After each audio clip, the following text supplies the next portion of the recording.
The sound of the tearing boarding pass was louder than a gunshot in the silent first-class cabin. Beatrice, the senior flight attendant, dropped the shredded pieces of the golden ticket onto the girl's sneakers with a sneer that dripped with elitism. "I don't know who you stole this from, sweetie, or what kind of scam you're running," Beatrice hissed, leaning in close, so only the girl could smell her expensive coffee breath. "But Stratosphere Airways doesn't let street rats sit in 1A. Get to economy or get off my plane." She pointed a manicured finger toward the exit, completely unaware that she had just declared war on the woman who owned the very uniform she was wearing. The air inside JFK International Airport was thick with the scent of overpriced espresso and the electric hum of anxiety. For most travelers, Terminal 4 was a gauntlet of stress, a maze of security checks, crying toddlers, and delayed dreams. But for Zoe Banks, it was usually just the office. At 22, Zoe didn't look like a corporate heiress. She wore a vintage oversized hoodie from a niche streetwear brand called Broken Planet Baggy Cargo Pants that pooled over her limited edition Jordans and a pair of noise-cancelling headphones resting around her neck. Her hair was pulled back into intricate box braids, adorned with small gold cuffs that caught the harsh fluorescent lighting of the departure hall. To the untrained eye, she looked like a college student, heading home for the holidays, perhaps one who spent too much time on TikTok and not enough time studying. To a trained eye, one that knew fabric stitching and the subtle flecks of wealth, her outfit cost more than a mid-sized sedan. But Beatrice, the gate agent and senior flight attendant for Stratosphere Airways Flight 909 to London, didn't have a trained eye. She had a judgmental one. Beatrice stood behind the podium at gate B32 like a sentinel guarding the gates of heaven. She was a woman of sharp angles, a sharp nose, a sharp bob cut, dyed a severe platinum blonde, and a sharp tongue that she used to whittle down the patience of anyone who didn't meet her standards. She smoothed her navy blue uniform, adjusting the silk scarf at her neck. She took pride in her job, or rather, she took pride in the power it gave her. "Zone 1 boarding," Beatrice announced into the microphone, her voice sickly sweet. "We are now inviting our first-class passengers and Diamond Alliance members to board at this time. Please have your boarding passes ready." Zoe stood up from the uncomfortable metal seats in the waiting area. She adjusted her backpack and walked toward the priority lane. She was tired. She had just flown in from a site inspection in Tokyo and was connecting through New York to get to London for a board meeting her father, Reginald Banks, insisted she attend. As she approached the red carpet designated for Sky Class passengers, Beatrice's eyes snapped toward her. The flight attendant's gaze raked over Zoe, lingering on the baggy hoodie and the sneakers. Immediately, Beatrice's posture stiffened. She stepped out from behind the podium, physically blocking the entrance to the jet bridge. "Excuse me, miss," Beatrice said, her voice dropping the customer service octave she used for the men in suits. "This is the priority lane. Economy boarding will begin in 20 minutes. You need to wait in the general seating area." Zoe paused, blinking. She wasn't in the mood for this. "I know," Zoe said, her voice calm. "I'm in Zone 1. Beatrice let out a short, incredulous laugh. It was a dry sound, like sandpaper rubbing together. She looked around at the other passengers lining up behind Zoe, mostly older white men in bespoke suits and women carrying Louis Vuitton keepalls. They were looking at Zoe with a mixture of curiosity and annoyance. "Zone 1 is for first class," Beatrice said slowly, as if speaking to a child or someone who didn't understand English well. "That means tickets that cost $10,000. The line for Group 5 is over there against the wall." "I have a ticket," Zoe said, reaching into her back pocket. "I'm sure you do," Beatrice interrupted, crossing her arms. But let's not hold up the line for people who actually paid for premium service. All right, just step aside. Behind Zoe, a tall man in a grey pinstripe suit cleared his throat loudly. Is there a problem here? We have a schedule to keep. Beatrice flashed the man a dazzling apologetic smile. I'm so sorry, Mr. Henderson. Just handling a little confusion. Some people have trouble reading their boarding groups. She turned back to Zoe, her smile vanishing instantly. Move. Now. Zoe felt the heat rising in her cheeks. It wasn't embarrassment. It was the slow-burning coal of indignation. She pulled out her phone where her digital boarding pass was displayed. Scan it, Zoe said, holding the screen out. If it rejects, I'll move. But you haven't even looked at it. Beatrice sighed a dramatic exhale that ruffled her bangs. She snatched the phone from Zoe's hand with unnecessary force. Fine. Let's get this over with so you can go sit in the back where you belong. Beatrice held the phone under the scanner. She expected the angry red buzz of an error, or perhaps a boarding group assignment for seat 42B near the lavatories. Instead, the machine let out a cheerful melodic ping. A green light flashed. Beatrice stared at the screen. It displayed Zoe Banks, seat 1A, status VIP, owner suite. For a second, Beatrice froze, but her brain couldn't process the reality. Her bias was a filter too thick for the truth to penetrate. Instead of seeing owner suite and thinking daughter of the CRO, Beatrice's mind jumped to the only conclusion her prejudice allowed fraud. Where did you get this? Beatrice demanded, her voice rising. She didn't hand the phone back. I downloaded it from the app, Zoe said, reaching for her device. Can I have my phone back? This is a hacked pass, Beatrice announced, loudly turning so the passengers behind Zoe could hear. We've been warned about people using screenshot glitches to upgrade themselves. You didn't pay for this. I didn't pay for it, Zoe admitted calmly. My father bought the ticket. Beatrice scoffed. Oh, right. Your daddy bought you a $15,000 suite on a transatlantic flight. Does your daddy know you're out here scamming airlines? Give me my phone, Zoe said, her voice hardening. And let me board. Absolutely not, Beatrice snapped. I'm confiscating this as evidence of attempted fraud. You're not getting on this plane, and you're certainly not sitting in first class. Security. Beatrice waved to a TSA agent standing near the generic boarding lane. Zoe took a deep breath. She could have ended it right there. She could have screamed, My name is Zoe Banks. Look at the tail of the plane. Look at the company letterhead. But Reginald Banks had taught her one thing about business. Never reveal your hand until the opponent has bet everything. You're making a mistake, Zoe said quietly. A very expensive mistake. The only mistake, Beatrice hissed, leaning in, was thinking you could walk onto my plane, looking like you just rolled out of a ghetto bodega and sit next to high-value clients. Get out of my line. The scene at the gate had attracted an audience. In the age of viral content, phones were already out. A teenager in the economy line was live streaming. Mr. Henderson, the man in the grey suit behind Zoe, looked uncomfortable but said nothing, checking his Rolex, as if time were the only currency that mattered. The TSA agent, a weary-looking man named Officer Miller, lumbered over. Problem Beatrice.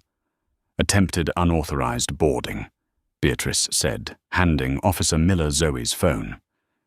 She's using a manipulated boarding pass, probably Photoshop. She's trying to steal a seat in first class. Officer Miller looked at the phone, then at Zoe. He saw a young black girl in a hoodie. He saw a stressed senior airline employee. He didn't look at the metadata. He went with the path of least resistance. Miss, I'm going to need you to step aside, Miller said. It's a valid ticket, Zoe insisted, though she stepped out of the red carpet lane to allow Mr. Henderson to pass. As Henderson walked by, He avoided eye contact with Zoe, presenting his ticket to Beatrice. "Welcome aboard, Mr. Henderson," Beatrice cooed, scanning his pass. "Right this way. Champagne is already chilled." Zoe watched him go. The injustice burned. It wasn't just about the seat. It was the assumption of criminality. "Check the name on the manifest," Zoe told Officer Miller. "If you scroll down on the employee iPad, it will show the purchaser details. Go ahead. Ask her to check." Miller looked at Beatrice. "Can you verify it on the system?" Beatrice rolled her eyes. "I don't have time to indulge her fantasies, Miller. We are fully booked in first. If she's in 1A, that means she bumped a paying customer. Look at her. Does she look like she has the sky-high clearance?" Miller shrugged. "Miss, if the airline says the ticket is invalid, you can't board. You'll have to take it up with customer service at the main desk, outside security." "That will take hours," Zoe said. "The flight leaves in 40 minutes. I need to be on this plane." "Then buy a ticket you can afford," Beatrice muttered, turning her back on Zoe to scan the next passenger. Zoe's phone buzzed in Officer Miller's hand. A text message popped up on the lock screen.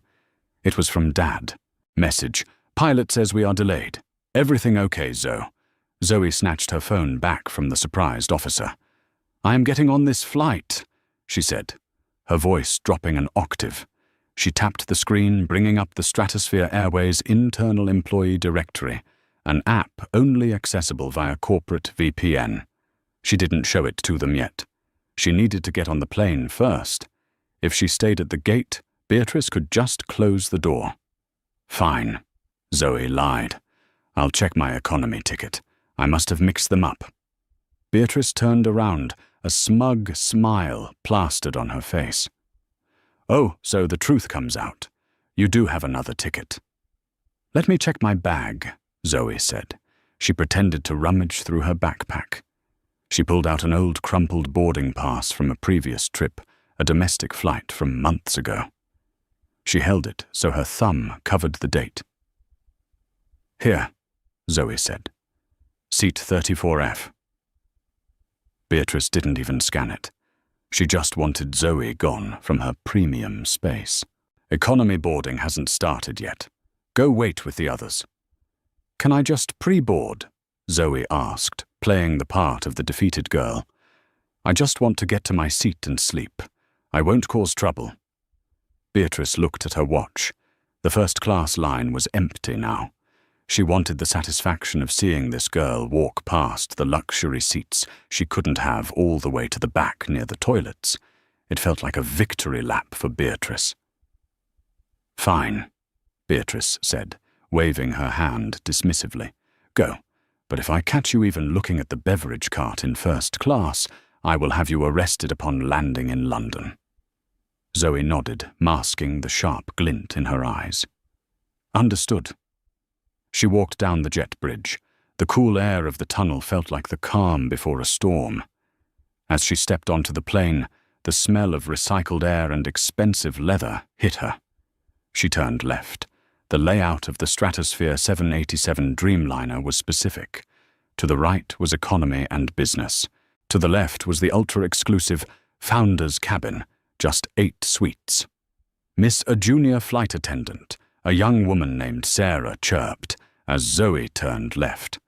"Seat 34F is to the right." "I know," Zoe said, not stopping. She walked straight into the first-class cabin. Beatrice, who had followed Zoe down the jet bridge to ensure compliance, gasped. She stormed onto the plane, her heels clicking aggressively on the floor. "Stop right there!" Beatrice shrieked, shattering the quiet elegance of the cabin. Mr. Henderson settled in seat 2A with a glass of champagne, looked up, startled. A famous tech YouTuber known as Tech Trex was in seat 1B, setting up his camera. He turned the lens toward the commotion. Zoe stopped in front of seat 1A. It was the largest suite. It had her name on the digital display on the sliding door. "Welcome, Ms. Banks." Beatrice didn't look at the door. She grabbed Zoe by the shoulder, her fingernails digging into the fabric of the hoodie. "Get your hands off me," Zoe said. It wasn't a request. It was a command delivered with the icy authority of someone who grew up in boardrooms. "You are trespassing," Beatrice yelled, her face flushing red. "I gave you a chance to sit in your assigned seat, and you tried to sneak in here. That's it. You're off the flight." "Look at the manifest, Beatrice," Zoe said, shaking off the woman's hand. "Look at the screen on the door." Beatrice looked. She saw Ms. Banks. "Banks?" Beatrice laughed, a harsh, barking sound. "Oh, I see. You hacked the display too.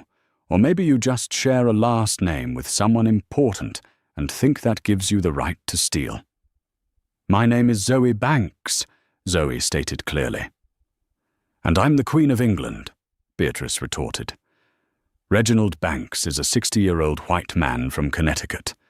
You are clearly not him." "He's my father," Zoe said. The cabin went silent. Even the ice in Mr. Henderson's glass seemed to stop clinking. Beatrice stared at her for a second, then burst out laughing. It was a cruel, mocking laugh that echoed in the small space. "Oh, honey, that is the saddest lie I have ever heard. Reginald Banks, the billionaire, having a daughter who dresses like a hoodlum." She shook her head, wiping a tear of mirth from her eye. "You're done. I'm calling the captain and we're having the police drag you off." Beatrice grabbed the interphone handset on the wall. "Captain, we have a security breach in First. Hostile passenger refusing to deplane. Requires law enforcement." Zoe didn't move. She simply sat down in seat 1A, crossed her legs, and pulled out her phone. She opened her contacts and pressed the speed dial for Dad. "You might want to hold that call, Beatrice," Zoe said calmly as the line rang, "because the man you think is a 60-year-old white man from Connecticut is actually a black man from Chicago, and he's going to be very interested to hear why his daughter is being assaulted on his flagship aircraft." Beatrice froze the phone halfway to her ear. A flicker of doubt, tiny, cold and sharp, finally pierced her armor. But it was too late to turn back now. She had committed to the narrative. "Hello?" A deep voice boomed through Zoe's phone, loud enough for the nearby passengers to hear. "Hi, Dad," Zoe said, holding the phone up. "I'm on flight 909. Your head flight attendant, Beatrice, just shredded my boarding pass, called me a street rat, and is currently calling the police to have me arrested for sitting in my own seat." There was a silence on the other end of the line, a terrifying, heavy silence. Then the voice returned, cold as liquid nitrogen. "Put her on the speaker, Zoe." The cabin of the Dreamliner was hermetically sealed, a tube of aluminum and composites, designed to keep the harsh atmosphere of the upper troposphere out. Yet inside the first-class cabin, the pressure was rising faster than a rapid decompression event. Zoe held the phone out, the speaker active. The voice of Reginald Banks, deep resonant and undeniably authoritative, filled the space between the luxury suites. "Put her on the speaker, Zoe." Beatrice looked at the phone as if it were a venomous snake. For a split second, the timbre of that voice triggered a memory, a company-wide town hall video she had watched on 2x speed 3 years ago. But her pride was a fortress, and her prejudice was the mortar holding it together. She couldn't allow herself to believe that the girl in the hoodie was connected to the man on the other end of the line. It would mean she had made a career-ending mistake. Therefore, in Beatrice's mind, it had to be a trick. "Nice try." Beatrice sneered, her voice trembling slightly with adrenaline. She leaned over and tapped the red end call button on Zoe's screen with a manicured fingernail. The line went dead. "You think I'm stupid?" Beatrice hissed, straightening up and addressing the cabin at large. "These scammers are getting sophisticated. They use AI voice changers. They hire actors. I've seen it all."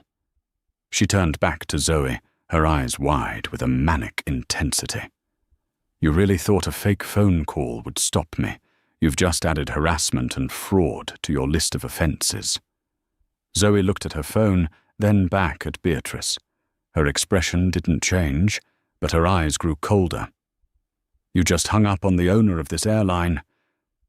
I hung up on your accomplice, Beatrice shouted.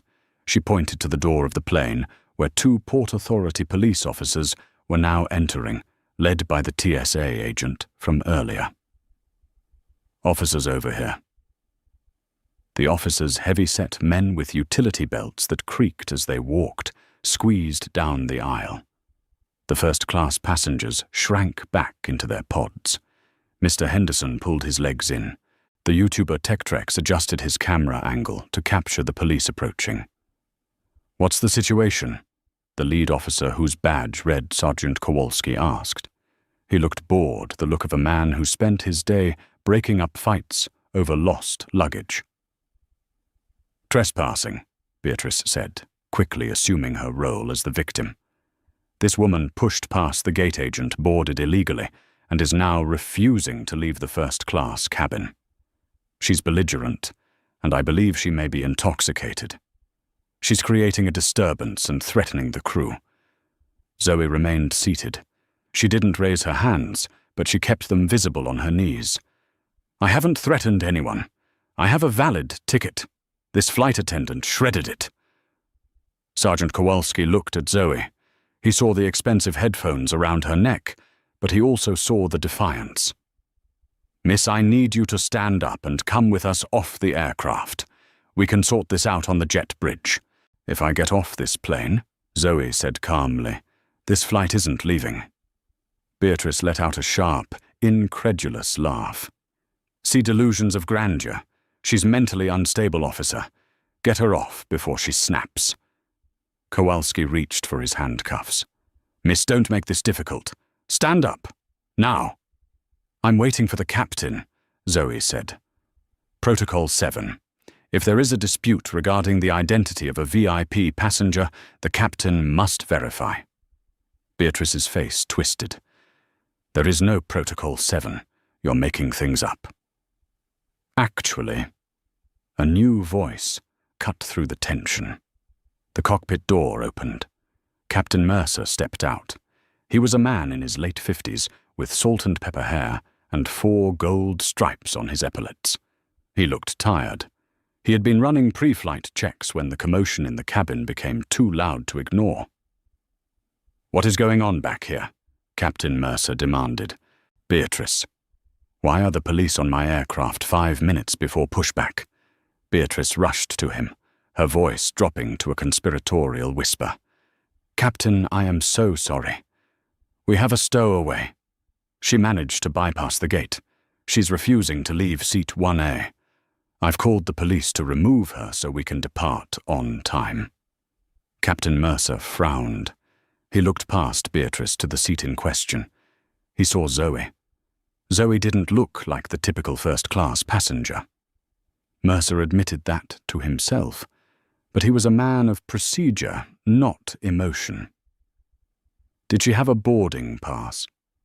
She had a fake one on her phone, Beatrice insisted, and then she tried to play some recording of a man claiming to be Mr. Banks. It's a total scam. Mercer's eyes narrowed. Mr. Banks. Yes, she claims to be his daughter. Beatrice scoffed. Can you believe the audacity? Captain Mercer walked past Beatrice, ignoring her outrage. He stopped in front of seat 1A. He looked at Zoe. He looked at the box braids, the hoodie, the Jordans. Then he looked at her face, specifically her eyes. He had flown Reginald Banks many times. The CEO was a private man, but he often spoke of his daughter. Mercer had never met the girl, but he remembered a photo Reginald kept in his wallet, a picture he had shown Mercer once during a long haul over the Pacific. It was a picture of a little girl with bright, intelligent eyes. Miss, Mercer said, his voice cautious. Do you have identification? My ID is in my bag, Zoe said, but Beatrice says my boarding pass is fake. She won't even look at the manifest on the system. The system is glitching, Beatrice interjected from behind the captain. I told you she hacked it. Zoe picked up her phone. I can't call him back right now, she said to the captain. He's probably calling the operations center. But if you are Captain Mercer, my father told me to give you a message if I had trouble. Mercer raised an eyebrow. And what is that message? He said to ask you about the fishing trip in Cabo, Zoe said quietly, and that you still owe him for the marlin that got away. The cabin went deadly silent. Captain Mercer went rigid. His face, previously stern, went slack with shock. That fishing trip had been 5 years ago. It was just him and Reginald. No press, no assistants. Just 2 men on a boat. Nobody else knew about the marlin. Beatrice didn't notice the captain's reaction. She was too busy signaling the police. See, she's rambling about fishing. Officer, grab her. Sergeant Kowalski stepped forward, his hand reaching for Zoe's arm.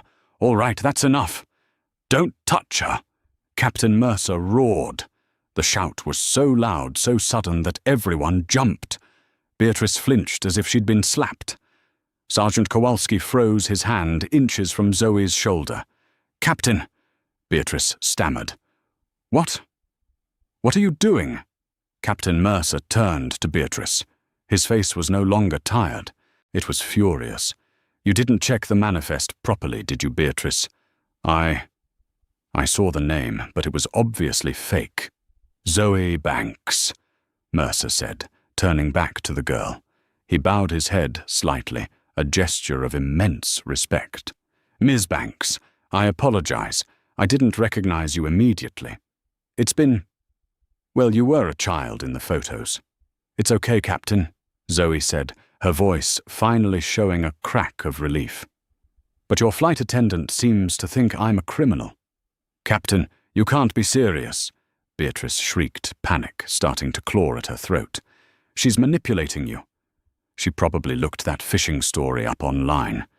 She's a con artist. Beatrice, be quiet, Mercer snapped. I will not be quiet, Beatrice yelled, losing all professional composure. She was too far gone. To admit she was wrong now would be to admit she was a monster. I have been with this airline for 20 years. I know a first-class passenger when I see one, and this, she gestured wildly at Zoe, is not one. She is trash, and if you take her side, I'll report you to the union. I'll report you to the board. Zoe's phone buzzed again.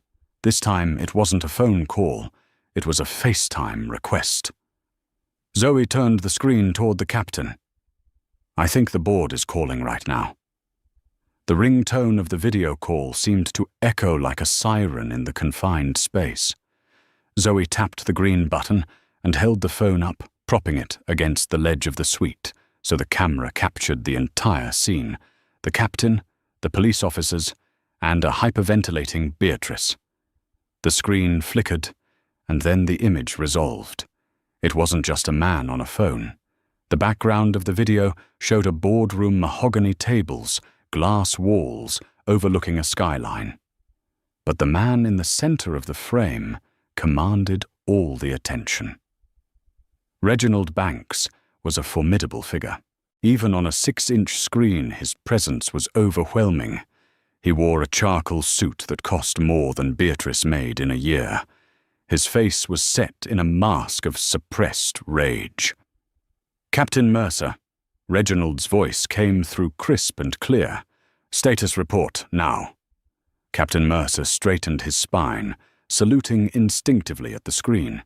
Mr. Banks, sir, we have a situation in the first-class cabin, a misunderstanding regarding Ms. Banks's identity.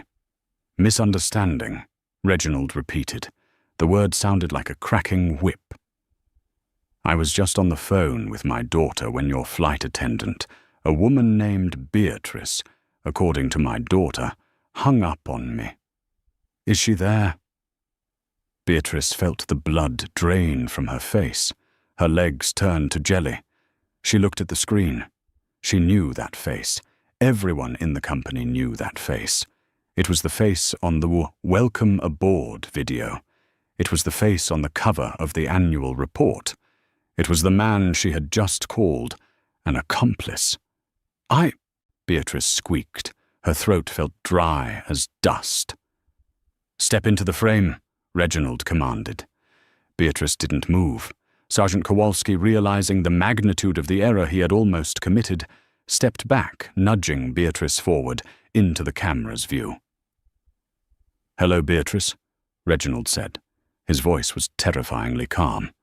"I am Reginald Banks, CEO and majority shareholder of Stratosphere Airways, and the old white man from Connecticut you claimed I was." Beatrice began to shake. "Mr. Banks, I didn't know. I thought—" "You thought what?" Reginald interrupted. "You thought that because my daughter was wearing a hoodie, she couldn't possibly be my child. You thought that because of the color of her skin, she couldn't possibly afford a seat in the cabin I designed." No, sir." Beatrice cried, tears streaming down her face now.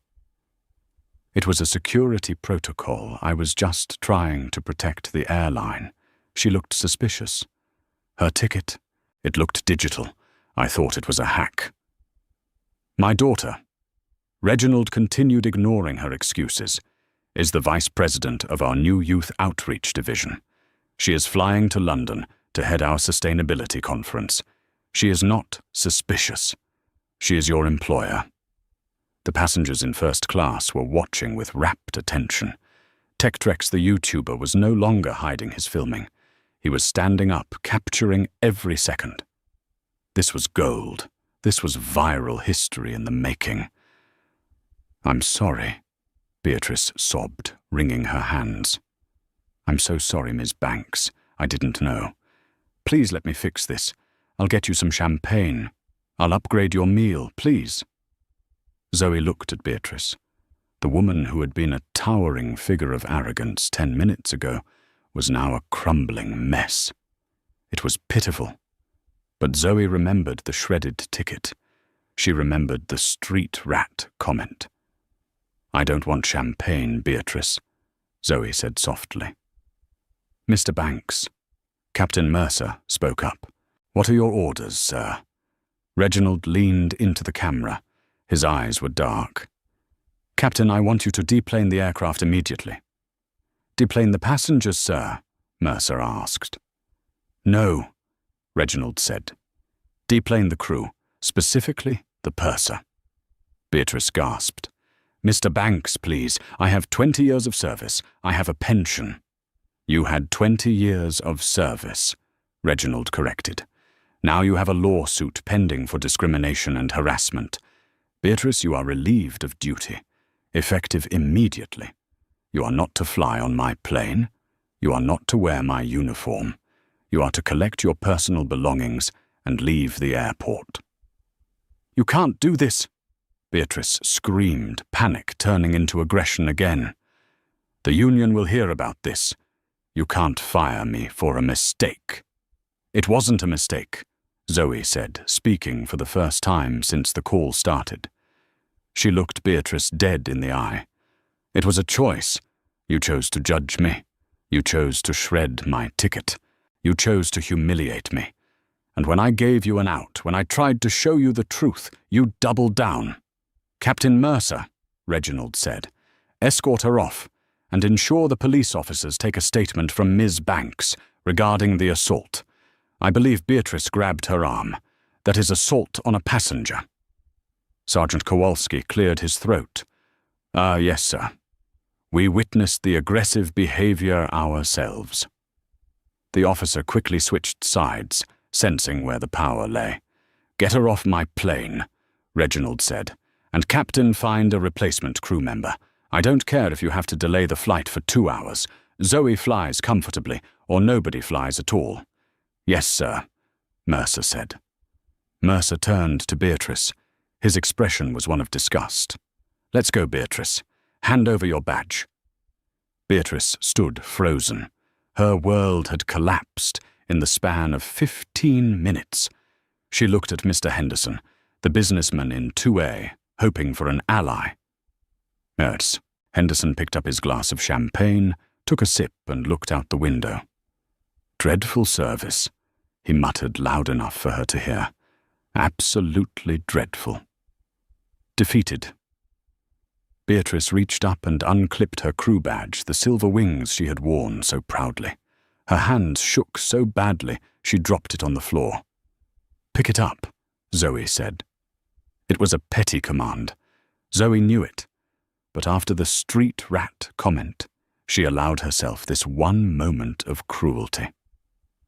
Beatrice slowly bent down, her knees cracking, and picked up the badge from the carpet near Zoe's dirty sneakers. She looked up at Zoe, her face stained with mascara tears. "Goodbye, Beatrice," Zoe said. Sergeant Kowalski grabbed Beatrice's elbow firmly this time. "Let's go, ma'am, you're causing a disturbance." As Beatrice was led away weeping and wailing about her pension, the first-class cabin remained silent. Then slowly, Tektrex started clapping. Then Mr. Henderson joined in. Soon the entire cabin was applauding. Zoe didn't smile. She just picked up her phone. "Thanks, Dad." "Are you okay, Zoe?" Reginald's voice softened instantly. "I'm fine," she said. "Just tired." "I know. I'll have the London team meet you at the gate. Get some sleep. I love you." "Love you too." The call ended. Zoe leaned back into the soft leather of Seat 1A. She closed her eyes. It was over. Or so she thought. Because while the immediate threat was gone, the fallout was just beginning. Beatrice wasn't just going to disappear. And inside the terminal, watching the live stream from Tektrex's channel, a hungry lawyer named Vincent Thorne, who was definitely not on the forbidden list of names, was watching the view count tick up. He didn't care about justice. He cared about the massive settlement he could squeeze out of Stratosphere Airways by spinning Beatrice as a victim of a billionaire's power trip. Zoe opened her eyes as the plane finally pushed back from the gate. She had won the battle, but the war for her reputation and her father's company was about to go viral. The flight to London was deceptively peaceful. Zoe slept for 6 hours in the lie-flat suite, the hum of the engines drowning out the adrenaline crash from the confrontation. When she woke up, Sarah, the replacement flight attendant, served her a breakfast of acai bowls and fresh coffee with a tentative, almost fearful respect. The staff treated her like glass, fragile and dangerous. But while Zoe was cruising at 35,000 feet, disconnected from the world below was burning. When the wheels of the Dreamliner touched down at Heathrow, Zoe turned her phone back on. It vibrated instantly. It didn't stop vibrating for a full minute. Text messages, news alerts, Instagram DMs, missed calls. She opened Twitter. The #1 trending topic in the United Kingdom and the United States was boycott Stratosphere. Confused, Zoe clicked the hashtag. The top video wasn't Tektrex's raw footage of the truth. It was a chopped, edited, and heavily filtered video posted by a user named Justice4BE. The video started midway through the confrontation. It showed Zoe saying, "If I get off this plane, this flight isn't leaving." It showed Reginald Banks on the screen shouting, "You are relieved of duty." It showed Beatrice crying, looking small and defenseless, picking up her badge from the floor while Zoe stood over her. The context, the shredded ticket, the street rat comment, the refusal to check the manifest, was gone. The caption read, "Billionaire heiress Zoe Banks uses daddy's power to fire a veteran flight attendant of 20 years just because she was asked to show ID. This is what privilege looks like. Beatrice is a single mother and is now jobless. RT to shame." "Oh no," Zoe whispered, her stomach dropping. She grabbed her bag and exited the plane.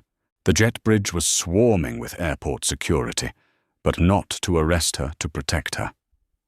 "Ms. Banks," a grim-faced man in a suit said, intercepting her. "I'm Oliver, head of London security for the airline. We need to take you out the back way. The paparazzi are at the main gate." "Paparazzi?" Zoe asked, keeping her head down. "For an airline dispute." "It's not just an airline dispute anymore, ma'am," Oliver said, guiding her rapidly down a service stairwell. "It's a class war, and you're the face of the enemy." They piled into a black Range Rover on the tarmac. As the car pulled away, Zoe opened a news app. Beatrice was already on TV. She was sitting on a plush sofa on the morning hour Britain's biggest breakfast show. She was wearing a soft, modest cardigan, and Zoe gasped a neck brace. "I just wanted to keep the passengers safe," Beatrice was saying to the sympathetic host, wiping a tear away with a tissue. She was acting erratically. She refused to follow instructions. And when I tried to de-escalate, she called her father. "I've given my life to that airline, and they threw me away like garbage because I inconvenienced a princess." Sitting next to Beatrice was a man in a sharp shark-skin suit. The Chiron introduced him as Vincent Slade, attorney at law. "This is a clear case of wrongful termination, emotional distress, and workplace harassment," Vincent Slade told the camera, his eyes gleaming with predatory delight. "We are filing a suit against Stratosphere Airways and Mr. Banks personally for $50 million. We will not let the 1% trample on the dignity of the working class." Zoe watched the screen stunned. She's lying. She's literally lying to millions of people. Her phone rang again. It was Reginald. "Dad!" Zoe answered, her voice trembling. "Did you see it?" "I saw it," Reginald said. He sounded tired. The commanding titan from the video call was gone, replaced by a worried father and a stressed CEO. "Our stock took a 4% hit in pre-market trading. They're cancelling corporate contracts. The narrative is out of control, Zoe." "We have the truth," Zoe insisted. "We have the witnesses. Captain Mercer, the other passengers."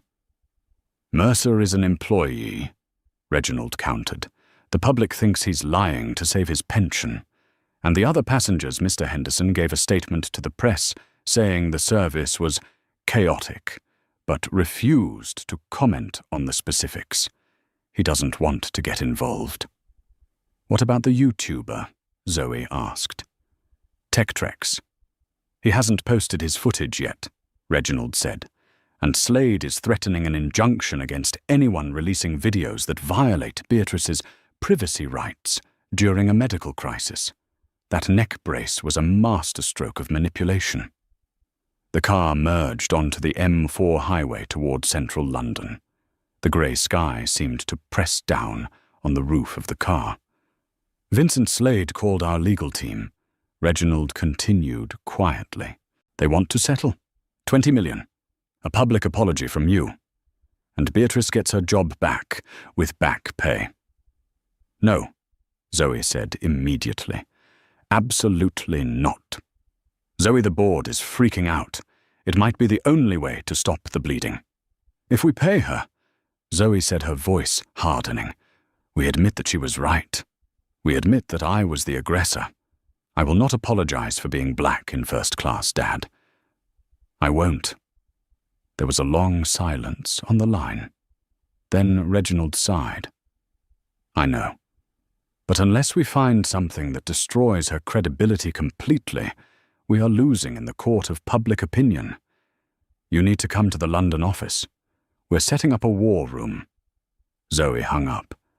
She stared out the window at the passing London skyline. Beatrice had played a dirty game. She had weaponized her tears and the public's hatred of the wealthy. But Beatrice had made one mistake. She assumed Zoe was just a princess. She didn't realize that Zoe was also a data analyst for the company's sustainability sector. Zoe knew how to dig, and she knew that people like Beatrice, people who abused power so casually, never did it just once. "Oliver," Zoe said to the security chief in the front seat, Yes, Ms. Banks. Don't take me to the office yet. I need to go to the crew operations center at Gatwick. Ma'am, that's dangerous. The staff there, they're supporting Beatrice. The union is organizing a walkout. I don't care, Zoe said. I need access to the hard archives. The digital flight logs are one thing, but I need the physical purser reports from the last 10 years. Beatrice has been flying for 20 years, right? Yes. A bully doesn't start bullying on her last day, Zoe murmured, unlocking her laptop. She's been doing this for a long time, and I'm going to find the paper trail. The archives room at the Gatwick Operations Center was a windowless concrete bunker that smelled of ozone and decaying paper. It was a far cry from the gleaming glass headquarters in London, but Zoe knew this was where the airline's secrets were buried. She had been there for 5 hours, surrounded by stacks of incident report binders. Oliver, the head of security, stood nervously by the door. Miss Banks? Oliver whispered, checking his watch. The union reps are gathering upstairs. If they find out you're down here bypassing the digital logs, we'll have a riot on our hands. I'm almost there, Zoe muttered, her eyes scanning a faded carbon copy from 2018. She had a theory. Beatrice's aggression at the gate hadn't felt like simple racism. It felt territorial. Why would a flight attendant care so passionately about a specific seat in first class unless she had a personal stake in it? Then Zoe found it. A pattern so subtle it had evaded auditors for a decade. In 2017, on a flight to Dubai, a passenger named P. Patel was involuntarily downgraded from first to business due to a broken seat mechanism. The seat 1A was marked as maintenance block. However, the catering log for the same flight showed a special meal request served to Seat 1A for a passenger named G. Russo. Zoe pulled another binder. 2019. Flight to Singapore. A Nigerian businessman was downgraded from 1A because of a duplicate booking error. The seat was officially listed as empty, yet the alcohol inventory showed a bottle of Dom Perignon opened and served at Seat 1A. She's selling the seats, Zoe whispered, the realization sending a chill down her spine. It was a classic high-risk grift. Beatrice identified a passenger she could bully someone young, foreign or quiet. She invented a reason to kick them out, then moved a friend. Someone paying her cash under the table into the suite. Zoe's hands flew across her laptop keyboard. She couldn't access Beatrice's private bank accounts legally, but she could check the public social media profiles of the people who sat in those broken seats. She searched for G. Russo. A profile for a Giovanni Russo popped up. A post from November 2017 showed him lounging in seat 1A of a Stratosphere jet. The caption read, "Upgrade hooked up by my favorite girl. B. Cash is king, Nasa luxury." Zoe took a screenshot. Then she found another. A tweet from 2020 economy ticket first class seat. Shout out to B at the gate for the heavy discount.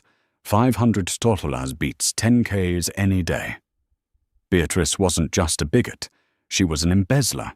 She targeted minorities, not just out of prejudice, but because she banked on the systemic bias that their complaints would be ignored over the word of a senior flight attendant.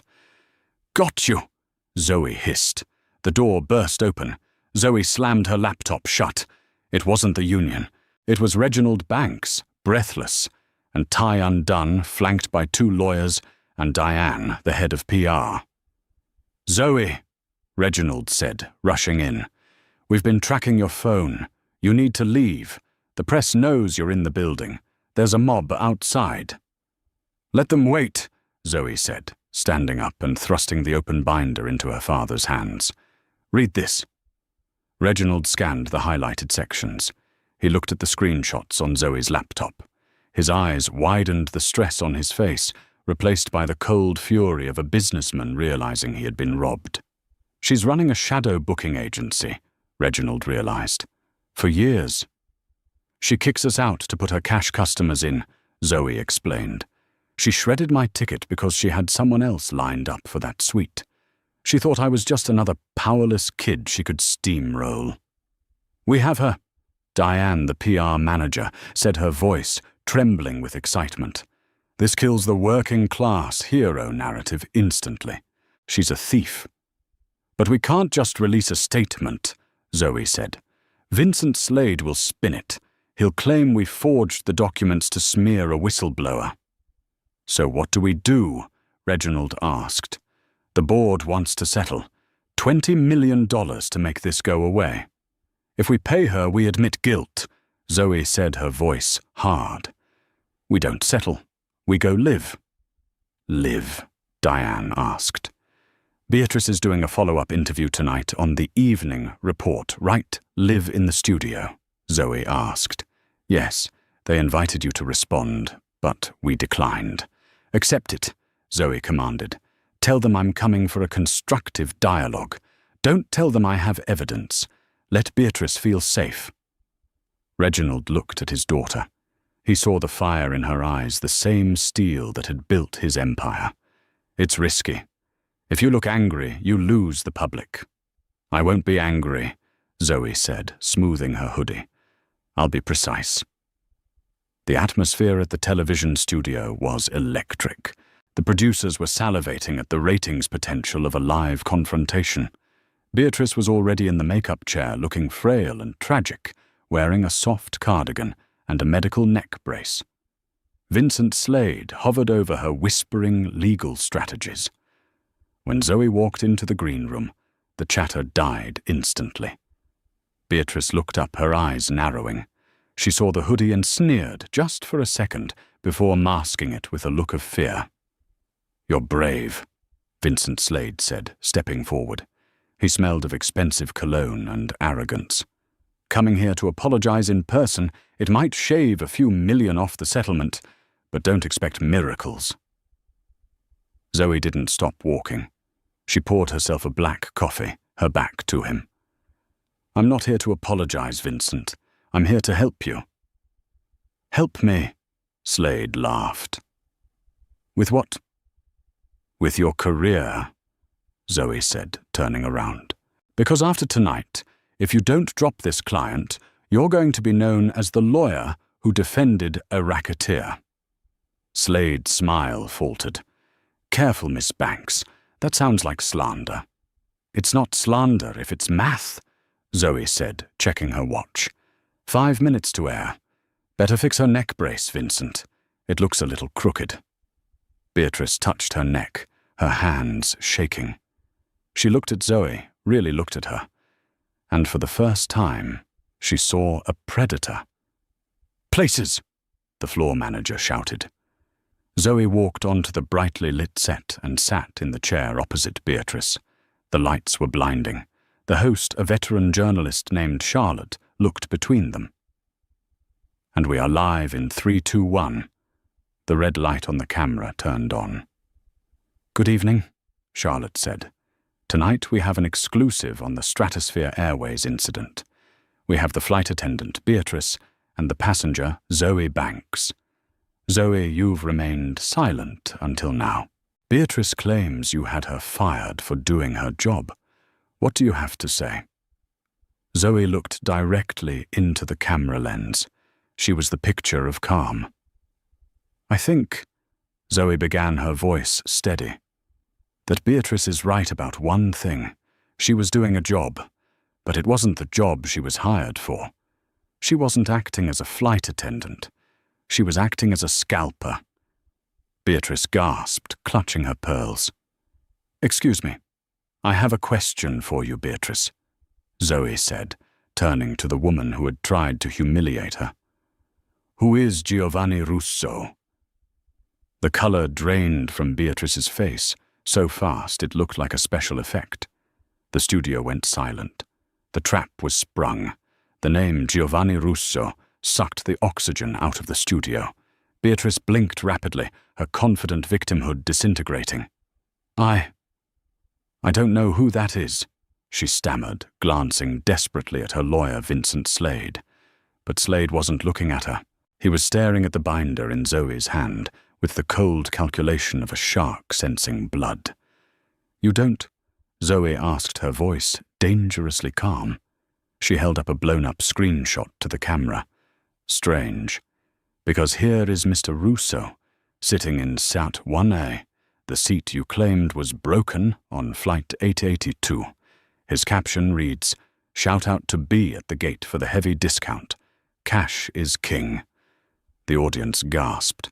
Beatrice's face went pale. "It's a fake, you photoshopped it." "Did I also photoshop the bank transfers?" Zoe flipped the page displaying a spreadsheet. "We cross-referenced your flight roster with your bank deposits. Every time a first-class seat went out of order, a cash deposit of exactly $500 hit your personal account the next day. Over 10 years, Beatrice, that's $200,000 in stolen revenue." Zoe leaned forward, her eyes locking onto the trembling woman. "You weren't protecting the airline. You were running a scalping operation." Beatrice clutched her neck brace, panic, rising. "Vincent, do something, sue them."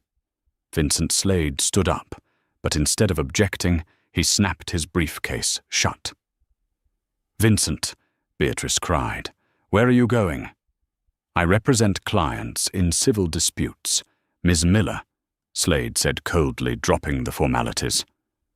"I do not represent defendants in criminal embezzlement cases. Good luck." He walked off the set while the cameras were still rolling. "You can't leave me," Beatrice screamed, ripping off her microphone. "I am the victim." "No." Zoe stood up. "You're the predator. You profiled me because you thought a black girl in a hoodie was an easy target to bully out of a seat so you could sell it. You bet on my silence, but you lost." The host touched her earpiece, eyes wide. "Ladies and gentlemen, we have breaking news occurring live in the studio." The double doors swung open. 4 detectives from the Serious Fraud Office marched onto the stage. Beatrice Miller, the lead detective, asked, "You are under arrest for grand larceny and corporate fraud." Beatrice stumbled back, tripping over her chair. "No, please, it was just a few upgrades. Everyone does it." As the handcuffs clicked around her wrists, the reality of her life collapsing hit her. She looked up at Zoe, tears streaming down her face. "Please, Miss Banks, I have a son. Don't let them take me. I'll apologize. I'll do anything." Zoe looked at her. She felt a flicker of pity, but it was extinguished by the memory of the shredded ticket and the sneer at the gate. "I can't help you, Beatrice," Zoe said softly. "You shredded your own ticket." As police dragged the wailing woman away, Reginald Banks walked onto the set. He didn't look triumphant, just relieved. He squeezed Zoe's shoulder. "You okay?" "Yeah." Zoe exhaled, watching the empty stage. "I'm ready to go back to London now, for real this time." 3 months later, Zoe stood at the check-in counter at JFK.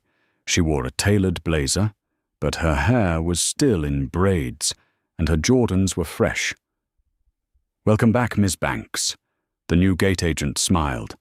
"Seat 1A is ready." Zoe boarded the plane, stopping at the entrance. David, the new senior flight attendant, reached for her coat. "Welcome aboard. Can I get you anything?" "Actually," Zoe said, "I have a favor." She nodded toward seat 34F, where a nervous teenager in a college sweatshirt sat clutching her backpack tight. "That girl, it's her first time flying alone." David nodded. "I noticed her." "Upgrade her," Zoe said. "To 1A, I'll take 34F. David blinked, stunned. "Ms. Banks, are you sure it's a 10-hour flight?" "I'm sure," Zoe smiled. "Everyone deserves to see the clouds from the front, at least once, especially the ones who don't think they belong there." Zoe walked past the luxury suites and the champagne heading straight for economy. She squeezed into the middle seat next to a grandmother knitting a scarf.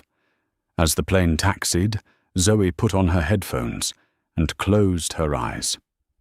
She didn't need the first-class suite to know her worth anymore. She knew exactly who she was, and that was an upgrade no ticket could buy. The safety video flickered to life. The voiceover was new. "Welcome to Stratosphere Airways, where everyone belongs." Zoe smiled, leaning her head against the window, as the plane lifted off, leaving the drama and the Beatrice Millers of the world far below. This story isn't just about a plane ticket. It's about the invisible barriers people erect based on appearance and the devastating consequences of prejudice. Beatrice thought she was guarding the gate of exclusivity, but she was actually locking herself in a prison of her own bias. Zoe Banks reminds us that true power doesn't scream or humiliate. It waits for the truth. The karma Beatrice faced was severe but self-inflicted. She bet against dignity and lost everything. In a world where everyone has a camera and a platform, integrity is the only currency that matters. Whether you're a CEO's daughter in a hoodie or a student in economy, respect is non-negotiable. If you enjoyed this story of justice served cold, please smash that like button and subscribe to the channel. Turn on notifications so you never miss a new story. Share this video if you believe everyone deserves respect, no matter what they wear.